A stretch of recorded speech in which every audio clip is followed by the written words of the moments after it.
Hi, this is Juan. I'm going to do a video on PCR tests and virus isolates. And I saved a bunch of screenshots here, so there's about 40 or so. Okay, so the first one is says probably 100 different PCR protocols. This was back in 2007 for pertussis, but there's more, I guess, now. This just shows some examples from Argentina, U.S., and Mexico, but they're everywhere. Okay, this is from President Magufuli from Tanzania. He has a PhD in chemistry. He sent samples of sheep, pawpaws, car oil, jackfruit, quarry, bird, rabbit, goat, sheep again there. Some of them came back positive and some came back negative. All should have come back negative, of course. So just goes to show you that there's false positive rates. And of course, this isn't reported in the mainstream media. Okay, this is a study from Singapore. So they had 18 patients and they sampled them every day. Says the majority went from positive to negative back to positive at least once and up to 5 times in one patient. And over here it says in Germany 70% of the people tested positive are not positive at all.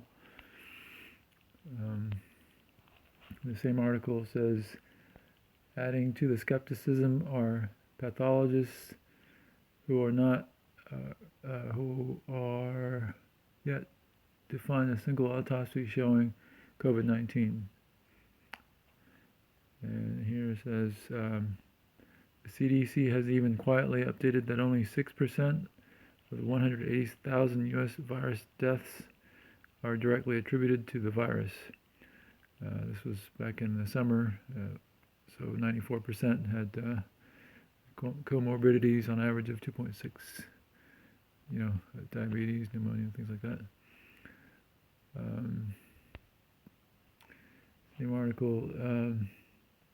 After the health department released a report showing a stunning statewide positivity rate of 11%, this is in Florida, analysis of the numbers revealed severe irregularities.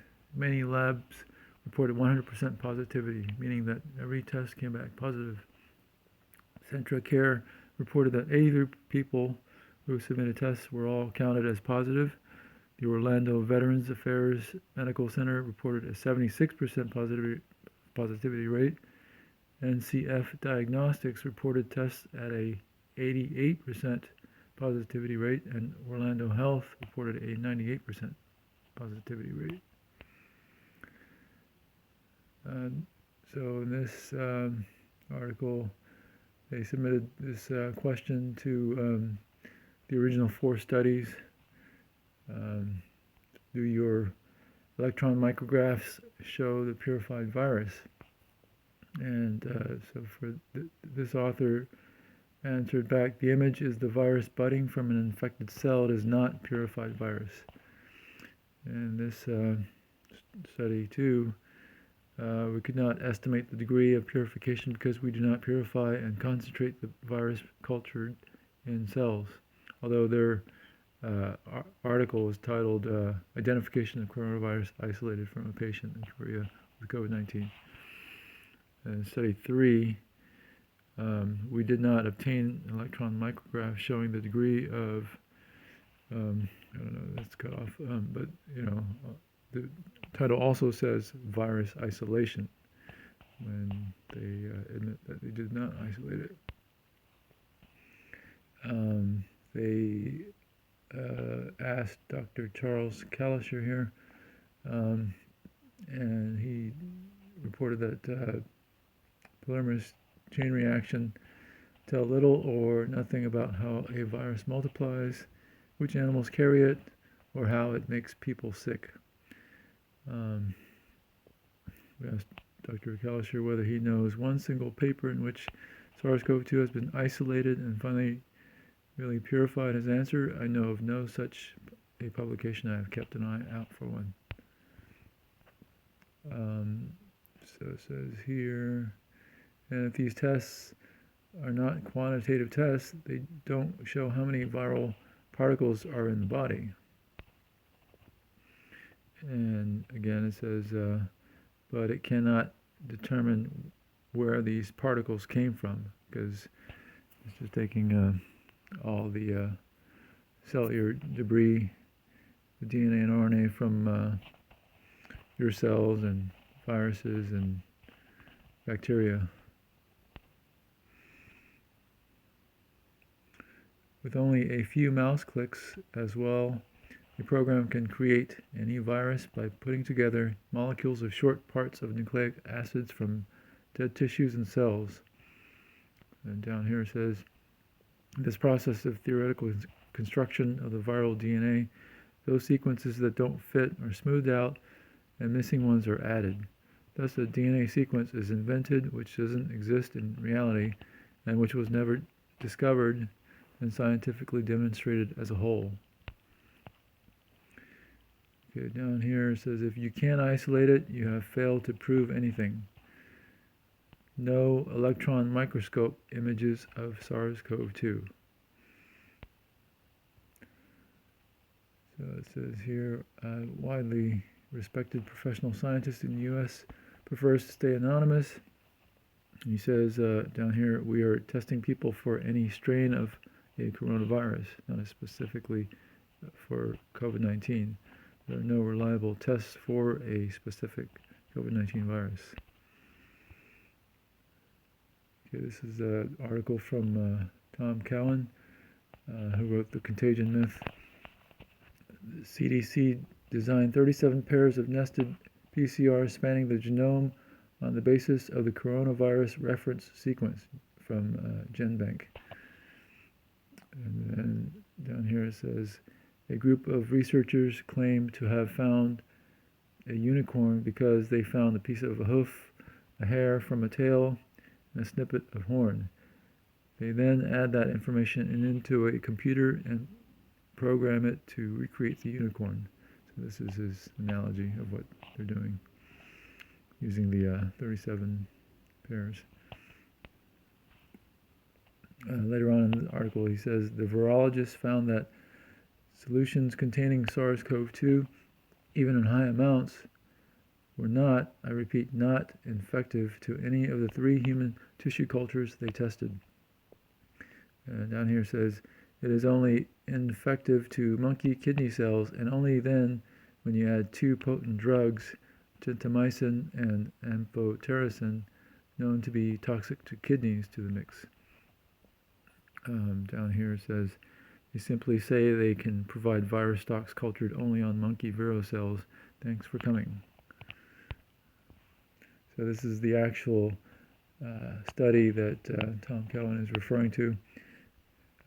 We designed 37 pairs of nested PCRs spanning the genome on the basis of the coronavirus reference sequence from GenBank. Skip this part. So down here it says, we generated consensus nanopore sequences by using Minimap version 2.17 and SAMTools version 1.5. We generated consensus sequences by Sanger sequencing from both directions by using Sequencer version 5.4.6. And down here it says by using a pair-end 75 base protocol on an Illumina, so that's the common protocol, I guess, and by using Trimomatic version 0.36, so I guess that must be a beta version. Okay, so this is Luc Montagnier. He won the Nobel Prize for, well, they say, discovering HIV, but he says here, I've never seen clear demonstration, of a direct isolation of HIV from patients. I repeat, we did not purify, Luc Montagnier. This is from his microscopist. We have never seen virus particles of HIV in the purified virus gradient. What we have seen all the time was cellular debris, no virus particles of HIV. Dr. Ulrich Marcus, the press spokesman of the Robert Koch Institute, informed me that the HIV virus cannot be isolated. This is Stefan Lenka during the German Supreme Court trial case. Says in 3,360 publications there is no evidence of the measles virus.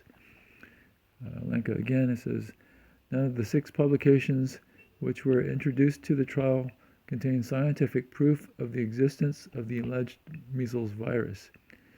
This was confirmed independently by 2 recognized German laboratories, including the world's largest and leading genetic institute, proving that the authors of the 6 publications in the measles virus case were wrong, and as a direct result, all measles virologists are still wrong today.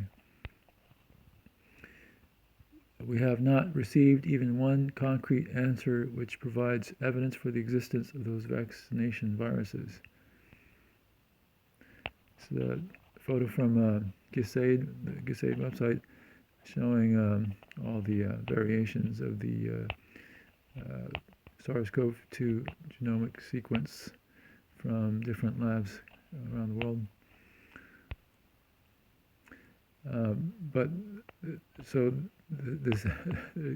There's supposedly 14 open reading frames encoding 27 proteins. So they say, it's 29,800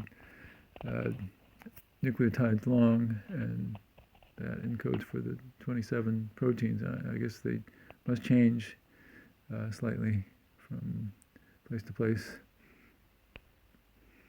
Okay, this is Stephen Buston. He's one of the foremost experts on PCR testing, and this is from a video on YouTube, and he's pointing out that there's 1,000-fold difference in the different kinds of protocols that he analyzed. So this parameter is a detection threshold, copies per microliter. I don't know what that is, but the point is there's just all kinds of variability in these test kits. So this is his paper, something like Talking the Talk or something, but he's just reviewing all the papers. None of the 10 papers analyzed reported this information. No information relating to RNA integrity, RNA purity, reverse transcriptase conditions, or PCR efficiency, and all of the publications used an inappropriate method of data analysis that was discredited 15 years ago. Transparency of reporting is negatively correlated with the impact factor of a journal. This is from that paper, and it's just showing what he just said. There's no information, as you can see here, for the various papers from these years. So this is how science is done. Big money on the line, though. So, and again, from this paper, a significant 52% or a slight 38% crisis of reproducibility in the peer-reviewed scientific literature, with 65% of respondents experiencing failure to even repeat their own results. This is from Call.com about fraud in Nature, the Nature journal, which is one of the premier journals in science.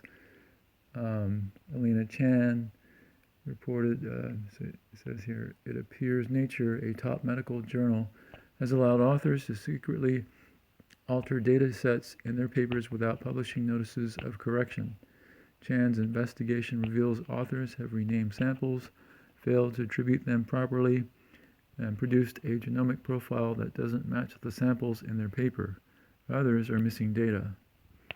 So that's how science is done. This is from Takara's website, their smarter race kit. So here's the old race kit, and there's a new version. It's much better now. Let's see, zoom in here. Higher sensitivity and specificity, as well as lower background, and without the problematic adapter ligation step other race kits incorporate. I'm just pointing out the fact that, they're always improving these tests, so who knows how much improvement there will be 5 or 10 years. So, nothing's perfect, right? So, okay, this is from Virus Mania about hepatitis C virus. The discoverer, Michael Houghton, says, where is the hepatitis C virus? Has anybody seen it? And then this biologist, Richard Stroman, says here, toxic shocks like smoking or alcohol consumption can traumatize the liver, causing genetic instabilities. The human cell itself then can produce the genetic particles which are fished out by orthodox researchers with their PCR tests and simply interpreted as exogenous viruses. But before jumping on the virus bandwagon, one must have closely analyzed if these really are viruses, which has not happened with hepatitis C. He's talking about exosomes, which is a big field now. So this is about hep C again. HCV can only be found in about half of so-called hepatitis patients. And down here it says, also been found in those who had negative HCV antibody tests. And then it says, does not fulfill any of Koch's 3 postulates. I should say 4 postulates. This is from The Contagion Myth by Tom Cowan. It's a really good book. So I guess he's talking about those original 4 papers again, and whether they fulfill Rivers' postulates, which is a modification of the Koch's postulates. It says here, none of the 4 studies met all 6 postulates. Of the 4 studies said to prove that it is that a coronavirus causes this disease, not one of them satisfied the first 3 postulates, and none of them even addressed the postulate 4 and 5. One paper claimed to find an immune response, postulate 6, by looking at antibody levels from the patient. The first 2 papers are honest enough to claim only an association of coronavirus and the disease. The 3rd paper claims that the coronavirus is identified as the causative agent. The 4th paper from McMaster University falsely claims that the coronavirus is the causative agent of the disease and that the virus set in motion the pandemic, with no evidence to back up these statements. These papers never show that all the people with COVID-19 had the same set of symptoms. They never purify any virus from the sick people. They never demonstrate the absence of the virus from well people. And they never show that the transmission of purified virus could make well people become sick. This is scientific fraud of the first order. Okay, starting here. Again, the researchers took unpurified sediment from the nasal mucus of sick people and grew that in vero cells until they got a sufficient quantity of cellular material to work with. Then they centrifuged this mess again, not even attempting to purify any virus from the mixture. Finally, they took this witch's brew of snot, sediment, kidney cells, and who knows what else, and injected that into 2 monkeys. They didn't do a control group by injecting saline into other monkeys or injecting vero cells into monkeys, or even injecting the liquid supernatant from the centrifuge material into monkeys. They just injected the cellular debris-laden goop. One monkey developed pneumonia and the other appeared to have respiratory symptoms possibly related to the lower respiratory disease. That, claim the researchers, is the proof that a coronavirus can cause disease. And down here, in short, the study has proven that coronavirus, no study has proven that coronavirus or indeed any virus is contagious, nor has any study proven anything except that virologists are a dangerous, misguided group of people and that hamster and monkey rights people are not doing their jobs. Okay, so this is regarding SARS, the original SARS from 2003. 436 patients who fulfilled the case definition of SARS were tested for the presence of a coronavirus. Then the supposed coronavirus was injected into some macaque monkeys that responded not by becoming seriously ill. And down here, there was still no gold standard for detection of the SARS virus. In other words, the test could not be calibrated for a specific virus. And down here it says that in only 329 of the 436 patients who fulfilled the case definitions for SARS, according to the Lancet study, it showed the presence of coronavirus, whatever that means, from their tests. Okay, this is we sent the German National Consumer Protection Ministry our 4 central questions, whereupon we received the following answer. You are asking about very specific issues, which at present the ministry cannot answer as quickly as would be necessary for your research. And down here, but the ministry could not name any studies and simply insisted your request for evidence of the pathogenicity and pandemic potential of the H5N1 virus, and the studies that prove this can only be answered by the experts at the Robert Koch Institute and the Frederick Leffler Institute. Talking about avian flu, I think. Okay, so nobody could send us such a study. No electron micrograph of a pure and fully characterized H5N1 virus either, but these were computer animations or completely normal cellular debris, I guess. There is no widely available laboratory strains of SARS-CoV-2. Therefore, we tested our approach using synthesized fragments of SARS-CoV-2. So that's how they do science. This research was funded by DARPA and uses CRISPR-Cas13d instead of Cas9. And lastly, this is the CDC protocol on page 39. It says here, since no quantified virus isolates of the 2019 nCoV-2 or nCoV are currently available, assays designed for detection of SARS-CoV-2 RNA were tested with characterized stocks of in vitro transcribed full-length RNA. So that's how they do science. And so I just want to end with this diagram showing the complexity of nature, although this is not, this is just a depiction, but, the experiments that man does is just through a slice of time using just a very few parameters, whereas nature is a lot more complex if you know about Avogadro's number and all the things that go on. And all the interactions. So, all right, thanks for listening, and I will do a couple more videos like this. All right, thanks, bye.